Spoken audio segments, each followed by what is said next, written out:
اور دوسری جو میڈیکل کیمپ ہیں وہ خلائی ادارے اپنی کیپیسٹی میں تھوڑی بہت چلا رہے ہیں، اور آرمی کی طرف سے بھی یہاں پر ایک میڈیکل کیمپ قائم ہے، لیکن ہر جگہ پر ملیریا کی جو میڈیسنز ہیں ان میں بالکل ان کا فقدان ہے، کمی پائی جا رہی ہے۔ اور یہاں پر جو اگر ملیریا کو ان کو کنٹرول کرنا ہے تو سب سے پہلے وہ ملیریا کے جو مچھروں کی اسپرے ہیں کم از کم وہ شہروں میں کرائیں، وہ مضافاتی شہر کے علاقے ہیں جو دیہات ہیں وہاں پہ جا کے مچھروں کی اسپرے کریں،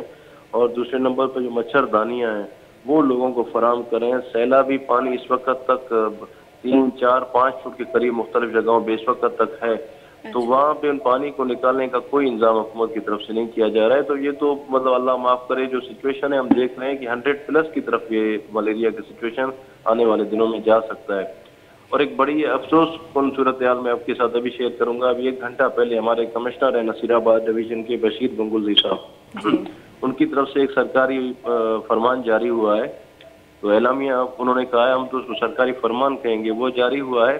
جس میں انہوں نے فرمایا ہے کہ آج رات 10 بجے استا محمد کا ایک علاقہ ہے جو ہمارا پورا ڈسٹرکٹ ہیڈ کوارٹر سے کوئٹہ کی طرف ہمارا وہی راستہ ہے، سندھ کی طرف ہمارا وہی راستہ ہے، خانپور کا ایک علاقہ ہے، تو وہاں پر وہ فرما رہے ہیں اپنے اعلامیہ میں کہ یہاں سے آج رات کو کٹ لگایا جائے گا، بڑے کٹ ہوں گے، اور 72 گھنٹوں تک آپ کا راستہ استا محمد کا باقی جگہوں سے منقطع ہو جائے گا، لہٰذا آپ جو ہے نا غیر ضروری سفر سے گریز کریں۔ تو ایک بڑی حیران کن بات ہے کہ یہاں پر دوائیاں نہیں ہیں، لوگ مر رہے ہیں، اور جو یہاں پر سرکاری نہیں، اگر کوئی بندہ اپنے مریض کو ایمرجنسی میں باہر کہیں لے جاتا ہے تو وہ کہاں سے جائے گا، میڈیسنز کی ترسیل کہاں سے ہوگی؟ لوگ جو کل سنا ہے کہ 2 اللہ ان کا بھلا کرے مخیر حضرات کے تعاون سے 2 ٹیمیں میڈیکل کی یہاں پر آ رہی تھی، تو وہ کل اس علاقے میں کیسے پہنچیں گی؟ ہمیں تو یوں محسوس ہو رہا ہے کہ ہماری انتظامیہ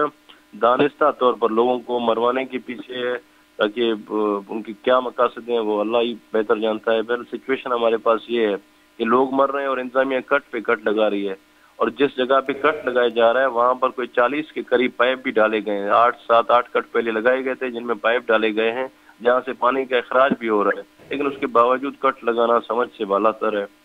لوگ بے یار و مدد کر رہے ہیں، کوئی توجہ اس علاقے کی طرف نہیں دی جا رہی، حالانکہ ہمارے پاس 3 دفعہ وزیر اعظم میاں شہباز شریف صاحب تشریف لائے ہیں اس علاقے میں، ہمارے شہر میں، اور ان کے ساتھ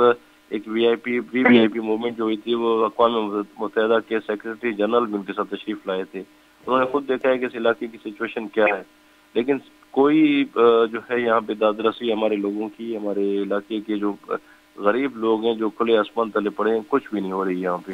اچھا، چونکہ آپ بتا رہے تھے یہ ساری سچویشن آپ خود بیان کر رہے تھے ایز اے سماجی کارکن کہ آپ لوگ وہاں خود مطلب کس مشکلات میں ہیں اور مثلا متاثرین کس مشکلات پر وہ زندگی گزارنے پر مجبور ہیں، تو بتائیے گا۔ پہلے تو سب سے پہلے تو آپ سے یہ جاننا چاہوں گی کہ ضلع انتظامیہ اور حکومت کی طرف سے کوئی اقدامات چونکہ بقول آپ لوگ کے نہیں ملنے کو مل رہے، لیکن جیسا کہ یہ علاقہ ہے جان محمد جمالی چونکہ اسپیکر بلوچستان ہے اور گورنر بلوچستان ہے، تو آپ بتائیے گا کہ اس کی طرف سے کوئی اقدامات بھی نہیں اٹھائی گئی ہیں؟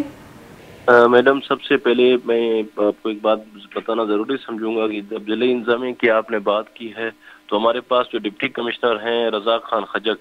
تو وہ انتہائی غیر ذمہ داری کا مظاہرہ کر رہے ہیں، جس کے خلاف میری قیادت میں گزشتہ دن ہم نے استا محمد سے ڈیرہ لایار جو اس وقت ہمارا ڈسٹرکٹ ہیڈ کوارٹر ہے، استا محمد بیسیکلی ابھی کوئی 10 دن پہلے الگ ضلع ہو چکا ہے، لیکن اس وقت تک اس کو کنٹرول ضلع جعفر آباد کر رہا ہے کیونکہ ہمارے پاس ڈی سی وغیرہ نئے نہیں آئے ہیں۔ تو استا محمد سے ہم نکل کے ڈیرہ لایار کی طرف ہم پیدل جو تقریباً 50 کلومیٹر کا فاصلہ ہے اور شدید گرمی کے عالم میں ہم نکلے تھے، ہمارا مطالبہ تھا کہ اس ڈی سی کا تبادلہ کیا جائے۔ اسی مطالبے کے ساتھ ہمارے ساتھ خاتون بھی ایک تھیں اور کچھ شہر کے سیلاب متاثرین تھے، سیاسی لوگ بھی تھے، ہم کوئی 15 کلومیٹر کا سفر طے کر کے کیٹل فارم کا ایک مقام ہے وہاں تک پہنچے تھے، ہمارے پاؤں شدید زخمی ہو گئے تھے، لوگ بے ہوش ہو رہے تھے شدید گرمی میں، اور جس جگہ سے ہم گزر رہے تھے بخدا کہہ رہا ہوں کہ سیلاب متاثرین ہمیں دیکھ کے چیخ و پکار رہے تھے، ہماری طرف لپک رہے تھے کہ ہماری فریاد بھی ہم آگے تک پہنچائیں گے، ہم بھوک اور افلاس کی حالت میں کھلے آسمان تلے اس گرمی میں رہ رہے ہیں، اور وہ بیچارے خود ہمیں دیکھ کے ہم کہہ رہے تھے کہ ہم آپ کے لیے نکلے ہوئے ہیں، تو وہ خود ہمارے ساتھ ہمارے قافلے میں اضافہ ہوتا جا رہا تھا۔ تو ڈپٹی کمشنر کی غیر ذمہ داری کی یہ میں نے آپ کو بات بتائی۔ ان کے دفتر میں یہ سچویشن ہے کہ میں اللہ معاف کرے اگر میں غلط نہ کہوں کہ جیسے ایک مینار پاکستان کا منظر بنا ہوا ہے، ان کے ٹینٹ آفس میں اتنے ٹینٹ، ہزاروں کی تعداد میں ٹینٹ اس وقت بھی موجود ہیں، ہزاروں کی تعداد میں راشن بیگ ان کے دفتر میں اس وقت میں آپ کو بالکل ایکول فگر دے رہا ہوں، ہزاروں کی تعداد میں، غلط نہیں کہہ رہا، میرے پاس اس وقت بھی ویڈیو تھوڑی دیر پہلے کی بھی آئی ہوئی ہیں تو موجود ہیں، نہ جانے وہ کس کھاتے میں پڑی ہوئی ہیں، کس لیے پڑی ہوئی ہیں، لوگوں کو نہیں مل رہا۔ جہاں تک آپ نے گورنر صاحب کی بات کی ہے تو وہ اگر ان کی یہاں پر ہمدردی ہوتی اس علاقے کے ساتھ، اگر وہ مخلص ہوتے تو یقیناً ہمارے علاقے کی صورتحال ایسی نہیں ہوتی اور یہاں پر ہیلتھ کی ٹیمیں بھی کام کر رہی ہوتی، ہمارے پاس ضلعی انتظامیہ بھی متحرک نظر آتی، لیکن بس افسوس کے ساتھ کہنا پڑ رہا ہے کہ وہ خود تو کوئٹہ میں رہائش پذیر ہیں اور علاقے کے لوگوں کے ساتھ ان کو کوئی دلچسپی دلجوئی نہیں ہے۔ جب کوئی وی آئی پی موومنٹ آتی ہے، جب وزیر اعظم صاحب تشریف لاتے ہیں،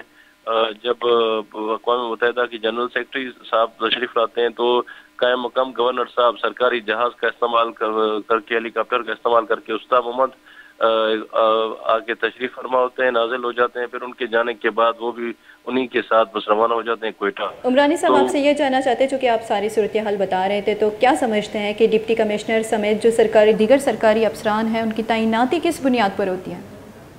میڈم بالکل سیاسی بنیادوں پر ہو رہی ہے۔ گزشتہ دنوں جب ہم 15 کلومیٹر کا سفر طے کر چکے تھے تو گورنر صاحب کے جو انتہائی قریبی دوست ہیں، وہ بلوچستان عوامی پارٹی کے ایک متحرک رہنما ہیں، تو وہ ہمارے ساتھ مذاکرات پہ آئے آن بیہاف آف قائم مقام گورنر بلوچستان، جو ایکٹنگ گورنر ہیں اور اسپیکر بھی ہیں، ان کے بیہاف پہ وہ آئے۔ انہوں نے کہا کہ آپ لوگ خدا کے واسطے نہ نکلیں، گرمی ہے، لوگ بے ہوش ہو رہے ہیں، تو آپ کی آواز گورنر اور چیف منسٹر تک پہنچ چکی ہے، آپ نے بڑا اسٹیپ اٹھایا ہے، لہٰذا آپ جو ہے نا مہربانی کر کے احتجاج وائنڈ اپ کریں۔ اور 4 دنوں کے لیے انہوں نے ہم سے ٹائم لیا ہے کہ اس ڈپٹی کمشنر کا سوموار کے دن تک نوٹیفیکیشن جاری ہوگا حکومت بلوچستان کی طرف سے، وہ تبدیل ہو جائے گا۔ تو آپ یہاں سے اندازہ لگا لیں کہ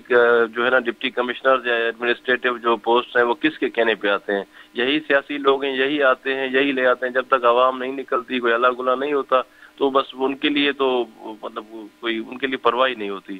یہ بالکل 100% سیاسی بنیادوں پر تعیناتیاں ہوتی ہیں اور وہی سیاسی لوگ جو ان کو لاتے ہیں وہ اپنے پسند کے کام ان سے لیتے ہیں، اپنے پسند کے لوگوں کو دلاتے ہیں، وڈیروں کو، جاگیرداروں کو تھوڑا بہت ریلیف ان کے ذریعے ضرور ملا ہوگا، لیکن سیلاب متاثر نسل اس وقت تک حکومتی امداد سے محروم ہے۔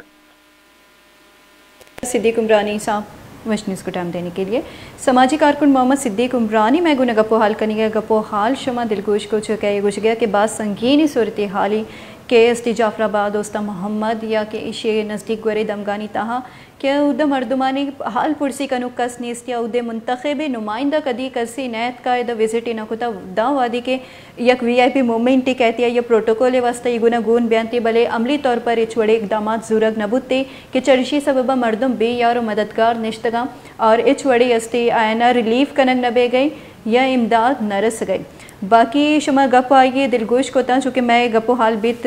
ڈائریکٹر نہیم زرکونے گونا کہ ملیریا کنٹرول پروگرام ہے یہ گپو حال شما دلگوش کو چونکہ آئیے وقت ہم یہ گوشت کے میں اسٹی وسائل نبو اگے وجہ چی میں دستوپات بستگاں تو میں یہ حوالیہ چی گوشک لوٹا اگر محکمہ صحت ہمیں سن رہے ہیں تو ان تک آواز جاری ہے محکمہ صحت بلوچستان، تو یہ صورتحال کو دیکھتے ہوئے چونکہ ایک سنگین صورتحال پیدا ہو گئی ہے، وبائی امراض ٹوٹ پڑی ہے، سیلاب متاثرین کے پہلے سے ایک عذاب میں مبتلا تھے اور ملیریا کے بہت سارے کیسز رپورٹ ہو رہے ہیں اور ہماری بات ہوئی تھی ہیڈ ڈاکٹر نعیم زرکون صاحب سے جو ملیریا کنٹرول پروگرام کے ہیڈ ہے، انہوں نے خود فرمایا تھا کہ ہمارے پاس وسائل کی کمی ہے، اس وجہ سے ہم اس حوالے سے اقدامات نہیں اٹھا پا رہے ہیں جو ہمیں اٹھانے چاہیے تھے اور بہت بری سچویشن ہے، بہت سنگین صورتحال ہے۔ تو محکمہ صحت بلوچستان اگر ہمیں سن رہے ہیں تو ان سے درخواست ہے کہ وہ اس ادارے کو جو ملیریا کنٹرول پروگرام ہے وسائل فراہم کرے، فنڈز فراہم کرے تاکہ وہ اپنے کام کرنے میں، چونکہ انہوں نے کہا تھا کہ ہمارے ہاتھ پاؤں باندھے ہوئے ہیں، وہ کام کریں اور ایسی امواتیں نہ ہوں آئندہ، چونکہ ایک چھوٹی سی بچی 10 سال کی بچی ہے، وہ علاج نہ ہونے کی وجہ سے ان کی موت ہو گئی ہے۔ ملیریا چونکہ کنٹرول سے باہر ہو گئی ہے، اس حوالے سے مزید ایک حوالیہ چی مزید میں گپو حال بیتی زوری دا گونڈی بریک